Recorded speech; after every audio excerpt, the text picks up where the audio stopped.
You want low recoil?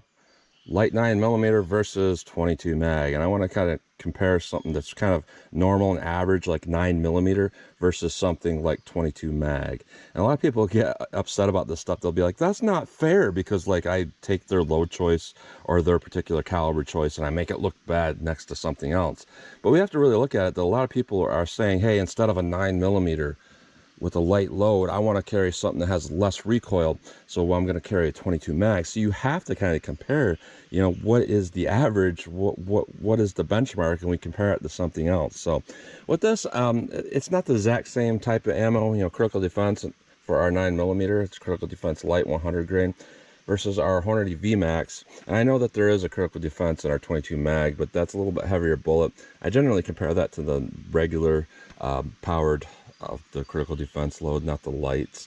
So what I want to do is try to get these close together. I guess, you know, the more fair comparison with this would be you know, like the lever evolution, but at the same time, nobody's going to be choosing between 357 mag and 22 mag because they're having issues with recoil. They're going to be looking at maybe 380 or light 9mm loads versus 22 mag. So that's where I'm going to get that basis of comparison. So I stayed within the same ammo company.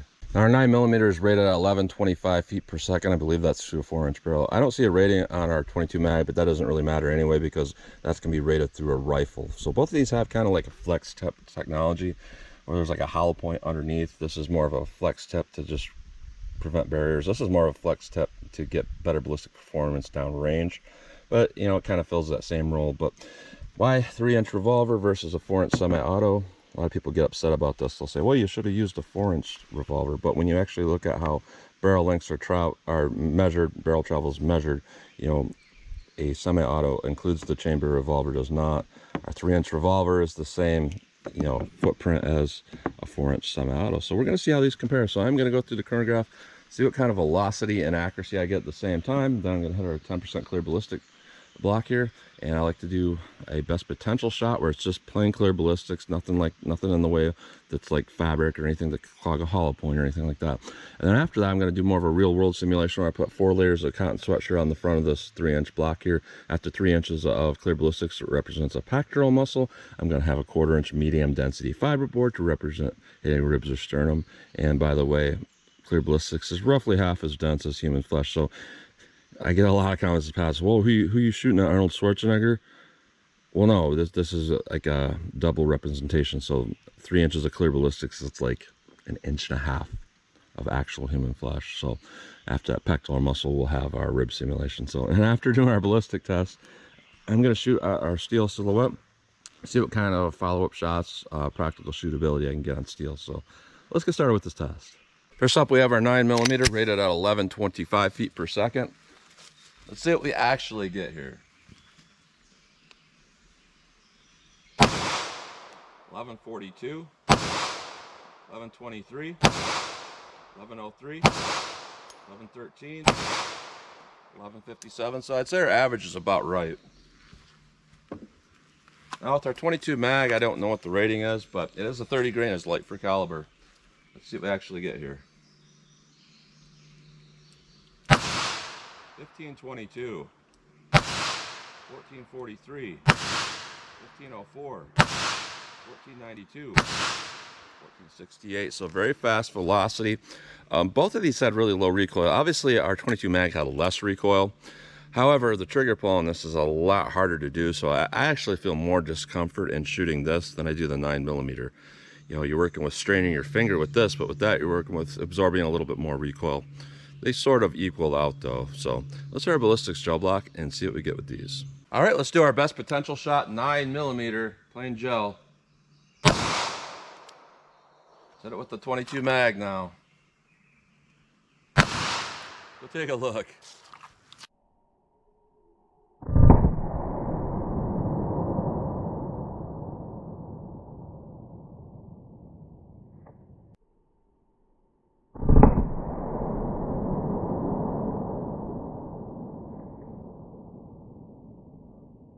Yeah, and there's a lot of just, you could see that gel block really move with that 22 mag. And this is kind of what I was expecting to see, to be honest here. A little bit of dieseling going on here with smoking in the gel here. But I definitely expected to not see hollow point expansion with our 22 mag, and we didn't get that. But what we're looking at here with our 9mm, we have a penetration of about 11.5 inches. Almost adequate. We want to see at least 12 inches. And with clear ballistics, it's better to see at least 14, just because it's a little bit less dense than real gel. So that's kind of low. And by the way, sometimes when I put my fingers on here to mark this, like I'm 100% lined up with that. Sometimes because this angle of the camera is a little bit of a fishbowl effect, it'll look like I'm like an inch off, but in the real world, I'm calling it correctly. But what we're seeing here with our 22 mag, obviously a bunch of tumbling and a couple different spots here. It did almost the same amount of damage as that 9mm, and we penetrated right to 14 inches. So honestly, I look at that, it's kind of hard to say, you know. We look at the expansion, we got expansion with our 9mm, but our 22 mag was tumbling, and that's almost as big, I suppose. That's almost as big long-wise as what the expanded hollow point is. So I really can't call it what one's better in our plain gel test, but let's put on our fabric and our MDF and see how they compare in more of a real-world simulation. I am noticing that 22 mag is impacting a lot lower at close range than the point of aim, but let's do more of a real-world simulation. We got our 4 layers of fabric, 3 inches of clear ballistics, a 1/4 inch MDF. See how our 9mm does. All right, set it above that with our 22 mag. Let's take a look.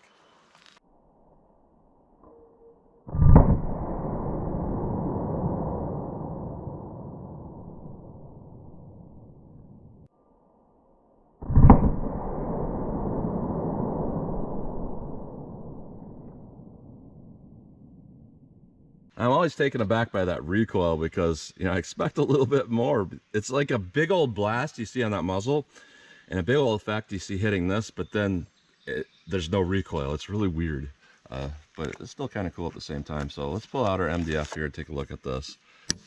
And just like I'm thinking here, we have really good expansion with our 9mm, but you could definitely see here, yeah, we're tumbling even in this first 3 inches. Which is not a bad thing, because tumbling damage can do a lot of damage. So what we're looking at here with our 9mm is definitely severely under-penetrating. We got about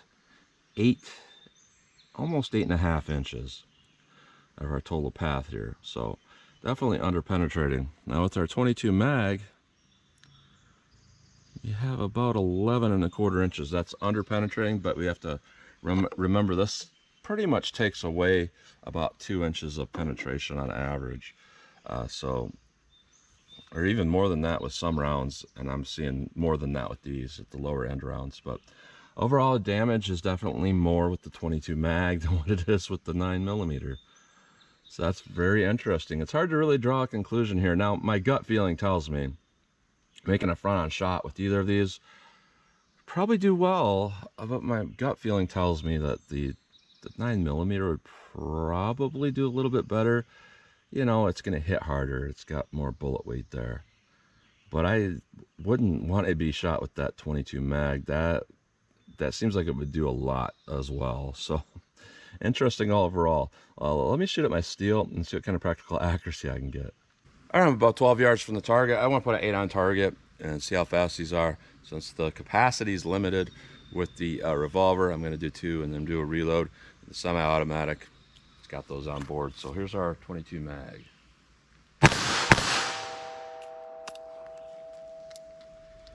These pointed tips don't load very easy.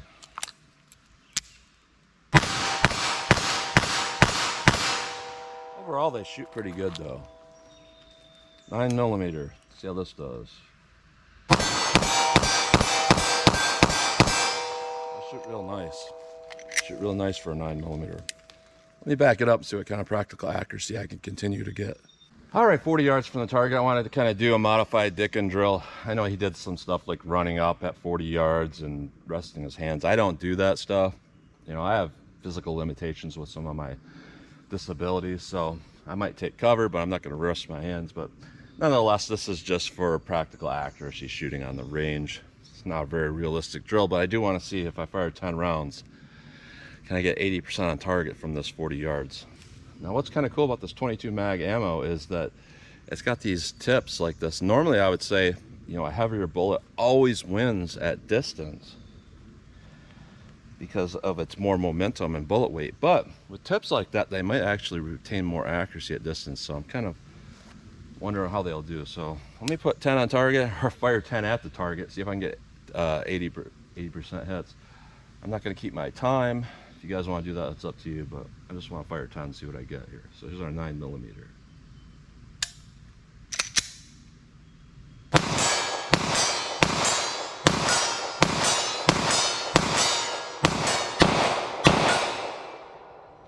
All right, it looks like I missed one or two there. Same thing, 22 mag, see how this shoots for me. I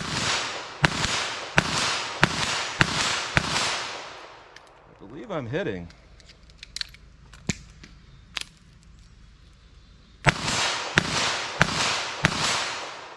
I'm not 100% sure. It looks like they are probably impacting a little low, but those do seem to shoot pretty well. Let me back it up and see if I can hit the target at 75 yards with this ammo. All right, without even thinking about it, I fired up that entire box of 9mm, so I can't shoot from here, but 75 yards. But in the past, that type of stuff has always shot really well because you have a lot of bullet weight and momentum going on. Even at 100 grains, there's a lot of momentum. So you generally, what happens is you lose a little bit of velocity over that distance, and the bullet will still impact. It might just hit a little bit low.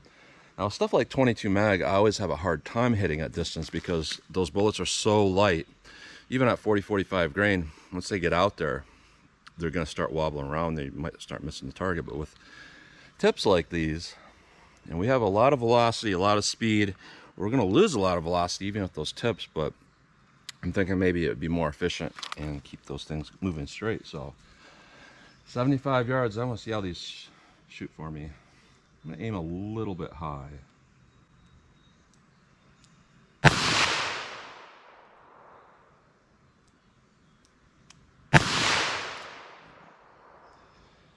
Let me aim this a little bit lower.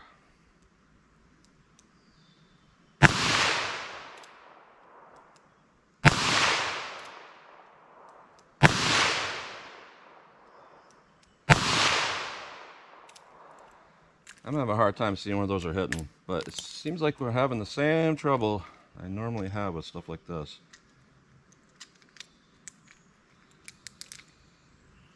I can't see my impacts whatsoever. I'll keep trying here. Let me go single action. Try to focus on where this is going to hit. There we go.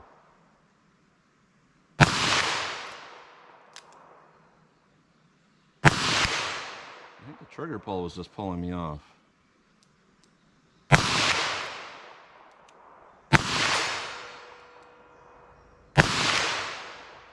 So relatively in line with the sights at that distance. So what I'm seeing today, 22 mag versus 9mm, you know, it should be super clear cut, but really it's not, because you think, okay, 9mm, no matter what, it's going to be better.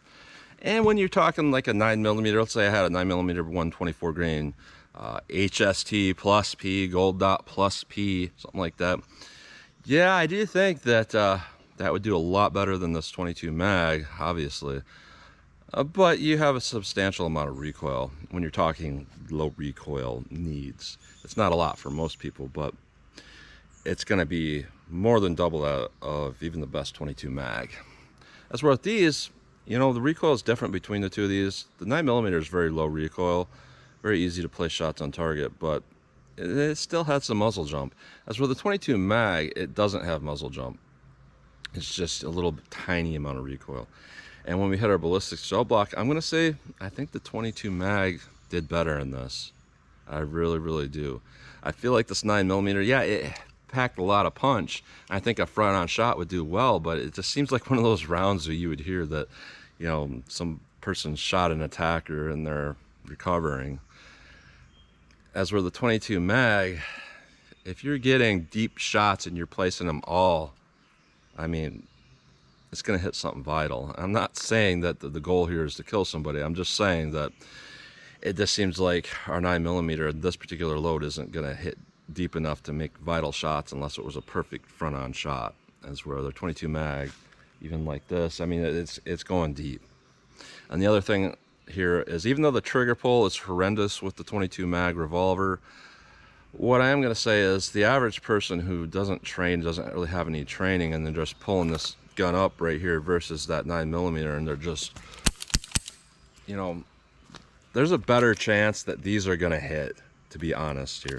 The 9mm, you know, even though there's not a lot of recoil, it bumps up enough, and then, you know, left, right, all over, you know, a person might have trouble controlling that if they're really recoil sensitive. So that's what you get today. I'm going to say my personal opinion is I think the 22 mag here did better than that 9mm. So that's what you get today. So as always, comment, share, and like, and thanks for watching.